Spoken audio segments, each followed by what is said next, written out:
सुप्रभात. संस्कार भारतीचं हे पुणे केंद्र आहे. आज बुधवार 23 सप्टेंबर 2020 म्हणजे भारतीय सौर एक शार्वरी नाम संवत्सर शालिवाहन शके 1942 अधिक अश्विन महिना शुक्ल पक्ष षष्ठी तिथी. आजचा विचार: शिक्षणाने माणूस बहुश्रुत व विवेकी बनतो. यानंतर ऐकूया चिंतन. सादरकर्त्या अश्विनी कुलकर्णी. आयुष्य हे एकेरी मार्गासारखे आहे. मागे वळून पाहू शकतो पण मागे जाता येत नाही. म्हणून आयुष्यातले प्रत्येक क्षण आनंदात जगा. श्रोते हो, आज आपण ऐकणार आहोत काव्यरंग कार्यक्रम. सादरकर्त्या शिल्पा देशपांडे आणि राजश्री कुलकर्णी. नमस्कार. काव्यरंगमध्ये आपलं स्वागत. मी शिल्पा देशपांडे. आज माझ्यासोबत आहेत राजश्री कुलकर्णी, ज्या स्थापत्य अभियंता आहेत. कविता महाजन ज्यांच्या नावातच कविता आहे, त्यांनी कविता नुसती लिहिली नाही, जगली नाही, तर अनुभवलीही, आणि तीच अनुभूती शब्दात मांडली. सामाजिक कार्य करताना संवेदनशीलतेची धार त्यांच्या कवितेंमधून दिसून येते आणि न पटणाऱ्या गोष्टींचा विद्रोहही त्यांच्या कवितेंमध्ये आपल्याला दिसून येतो. एरवी ज्या गोष्टींबद्दल ब्र शब्द उच्चारण्याची भीती, तिथं परखड भाष्यही त्या करतात. स्त्रीचा हक्क मांडताना अक्रस्ताळपणा त्यांच्या कवितेला मान्य नाही, परंतु परखड नेमक्या शब्दात समर्थपणे एखादी बाजू आपल्याला समजून देतात. प्रेमात त्यांची लेखणी हळवी होते, तर सामाजिक समस्येबरोबर जाबही त्या विचारतात. समाजात उपेक्षित सर्व घटकांपर्यंत त्यांची संवेदनशीलता पोचते आणि मग कवितेचा जन्म होतो. त्यांची कविता महानगर, शहर, खेडेगाव, आदिवासी, वाडेपाडे यांना सामावून घेते, तर प्रेमामध्ये अपरिहार्य वास्तवही त्या स्वीकारतात. मी असणार नाही, पण तुझ्यासाठी वाजणाऱ्या टाळ्या थांबल्यानंतरही जी टाळी शेवटानंतर वाजत राहील ती माझी आहे असं समज. तू सांगितलं होतंस, मी खरं मानते ते आजही.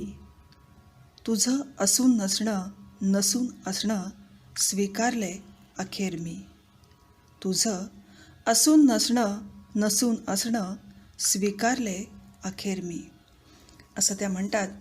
राजश्री कुलकर्णी यांना त्यांच्या भावलेल्या कविता त्या ऐकत आहेत.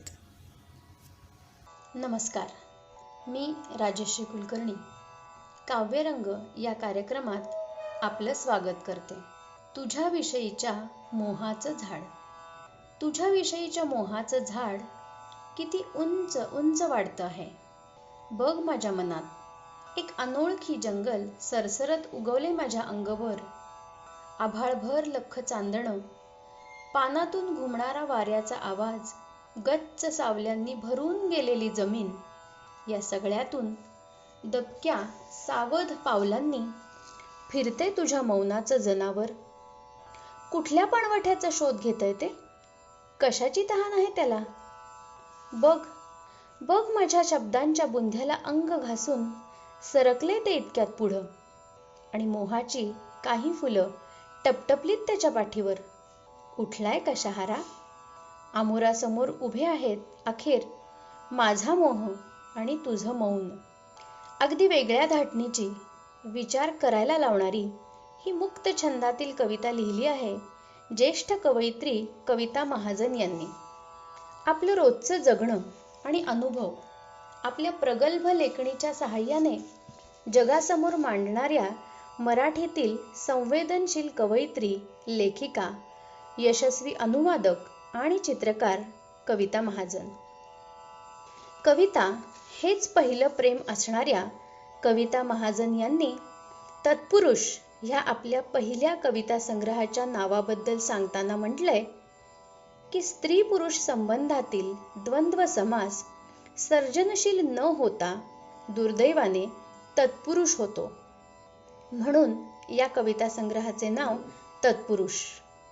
आपले विचार अगदी परखडपणे मांडणाऱ्या या कवयित्रीने या कविता संग्रहात एक अत्यंत संवेदनशील आणि अंतर्मुख व्हायला लावणारी एक कविता लिहिली आहे. माझंच. मुलीसाठी आणली आहे एक बाहुली, तोंडातलं बूच काढताच ती रडू लागते. कळवळून टाकणाऱ्या आवाजात लाल होतात तिची कानशिलं. तिच्या छातीतील सेल संपेपर्यंतच पेटणार आहेत कानातील लाल दिवे आणि उमटू शकणार आहे रडणं. हे ठाऊक आहे मला. घरात कुणी नसतं तेव्हा मी तिला तळहातावर घेते. तिच्या तोंडातलं बूच काढून ऐकत राहते तिचं रडणं, माझंच असल्यासारखं. कविता म्हणजे शब्दातून रंगवलेली चित्रच जणू. विशिष्ट मनस्थिती दीर्घकाळ टिकून राहिल्यानं त्या काळातल्या कविता चित्रमालिकेप्रमाणेच एकाच रंगसंगतीच्या असतात. उत्तम चित्रकार असणाऱ्या कविता महाजन यांचं चित्रकार असणं सगळ्याच लेखनात उमटत राहिलं आणि तसंच ते कवितेतही. कल्पनांमध्ये रमणं आणि दिवास्वप्नांमध्ये जगणं असलं की वास्तव सहन करण्याची ताकद मिळते.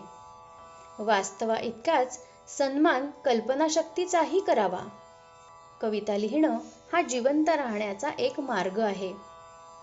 कवितेतल्या भावना, विचार, भाषा, प्रतिमा, विश्व एकाच वेळी त्या कवयित्रीचं असतंही आणि नसतंही.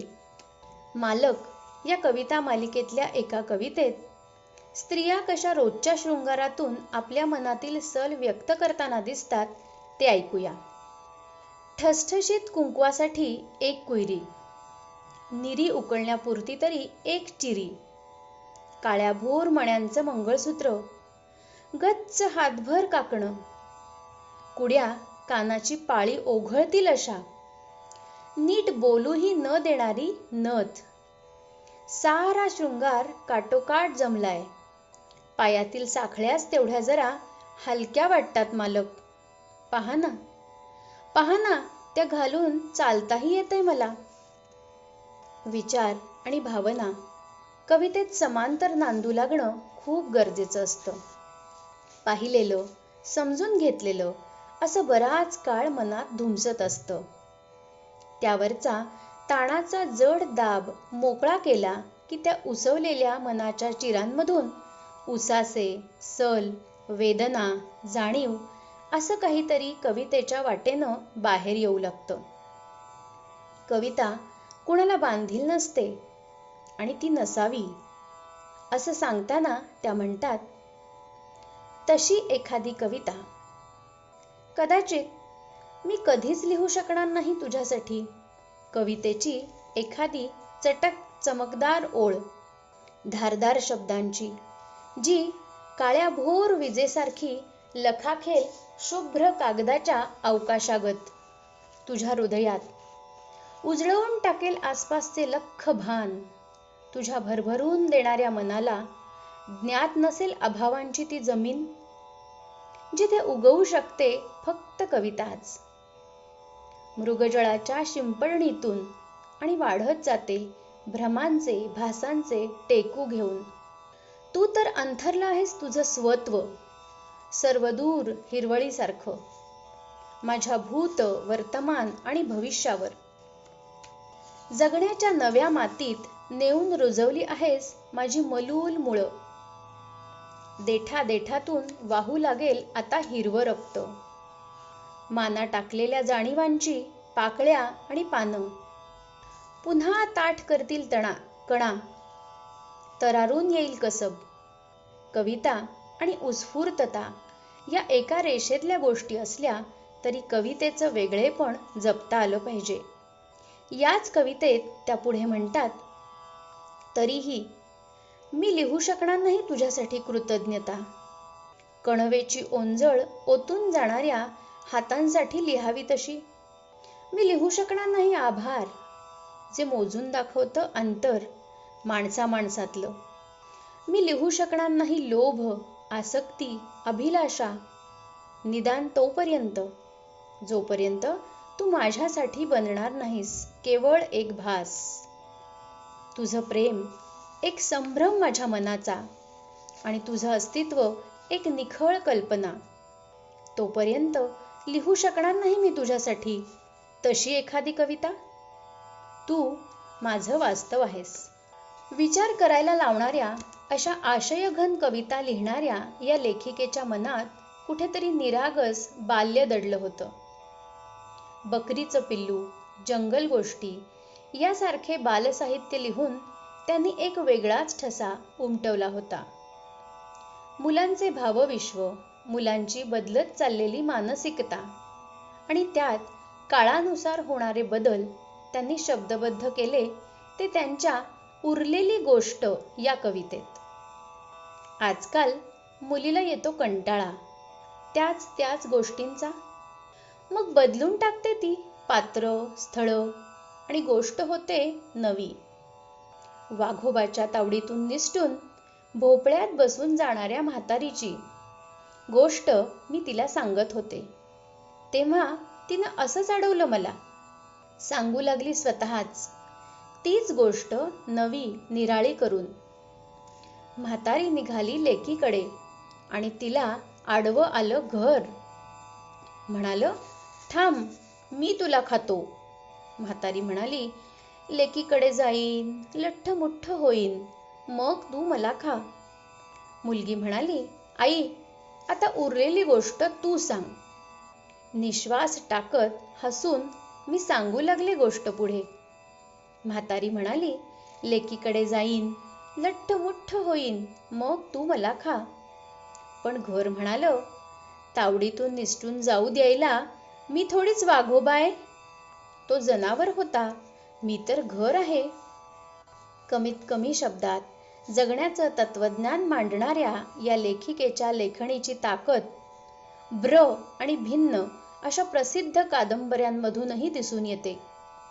त्या म्हणतात, कविता धूसर असतात, आपल्या सांगण्याहून अधिक त्या सुचवत असतात आणि कविता ही मानेजवळच्या शिरेला स्पर्श करणारी गोष्ट आहे.